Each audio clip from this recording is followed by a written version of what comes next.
Bonjour à tous, alors je vous présente ici une scie à ruban, vraiment très performante. Alors attention, elle est à fixer ou à poser sur un établi. Elle est équipée de pieds caoutchouc, mais vous avez des orifices pour sa fixation. Vous avez également une grande tige anti-basculement qui peut se replier dans le pied, elle coulisse simplement. Au niveau du ruban, il est changeable sans outil, ça c'est un premier point fort du produit. C'est vraiment très bien fait. Les vis de tension se règlent également sans outil. Ici, vous réglez votre tension de poulie. Vous avez un système à ressort qui permet de maintenir la tension constante. Alors bien sûr, il faut la détendre quand vous n'utilisez pas la scie pendant une longue période pour éviter que, que le ruban ne se détende avec le temps.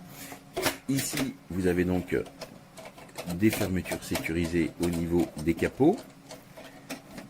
Vous avez également un réglage de la hauteur ici avec un système de vis et contre-vis qui vous permet de régler la hauteur ici de coupe.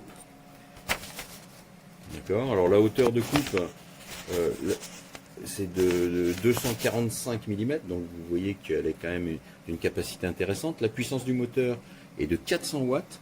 Alors je vais vous montrer un peu ça rapidement. Je referme mes capots. Voilà. Comme ça, je pourrais vous montrer rapidement le fonctionnement. Voilà, le bloc moteur est à l'arrière ici. Vous avez juste à côté une sortie d'aspiration. Ça, c'est très bien. Vous pouvez brancher un aspirateur avec un raccord 36 mm. S'il y a des adaptateurs qui existent, si jamais votre aspirateur est d'un diamètre différent. Mais en tout cas, moi, mes aspirateurs industriels aux poussières se branchent directement dessus. Vous avez de livrer avec les deux clés type Allen pour le réglage ici des guides du ruban. Alors les guides sont montés sur roulement à billes. Alors, il faut éviter bien sûr que le ruban ne touche, mais c'est vraiment très très bien fait. Tous les blocs peuvent bouger d'un coup si vous le souhaitez. Au niveau des sécurités ici, s'il y a une coupure, ça se débraye automatiquement, donc il n'y a pas de risque de remise en marche.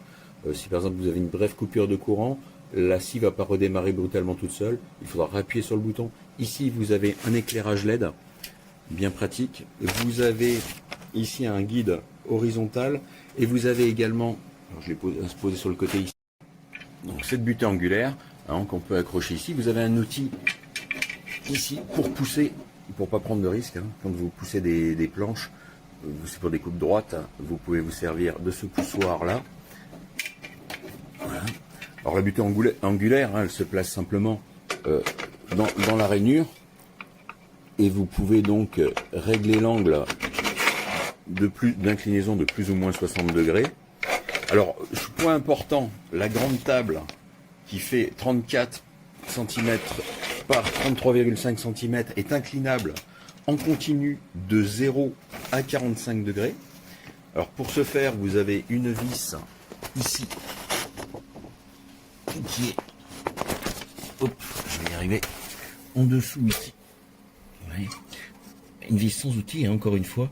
Vous desserrez ici et vous pouvez incliner votre table en continu. Donc si vous voulez mettre 40 degrés, il n'y a pas de souci, c'est pas d'écran, c'est vraiment totalement libre.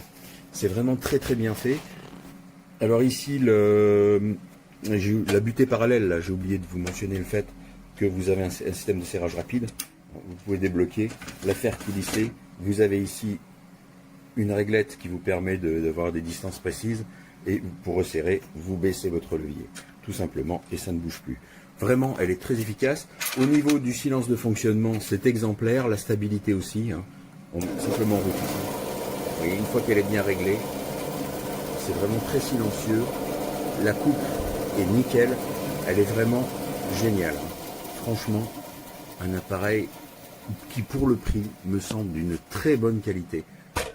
La qualité des matériaux est au rendez-vous. Bon, je vous conseille, si vous en avez la possibilité, de la fixer sur un établi. Moi, je m'en sers comme ça à la volée avec la barre anti-basculement, mais elle est déjà vraiment bien stable. Pour plus de sécurité, l'établi est quand même une bonne chose, en tout cas pour fixation. Voilà un peu l'engin. Vraiment très très bien.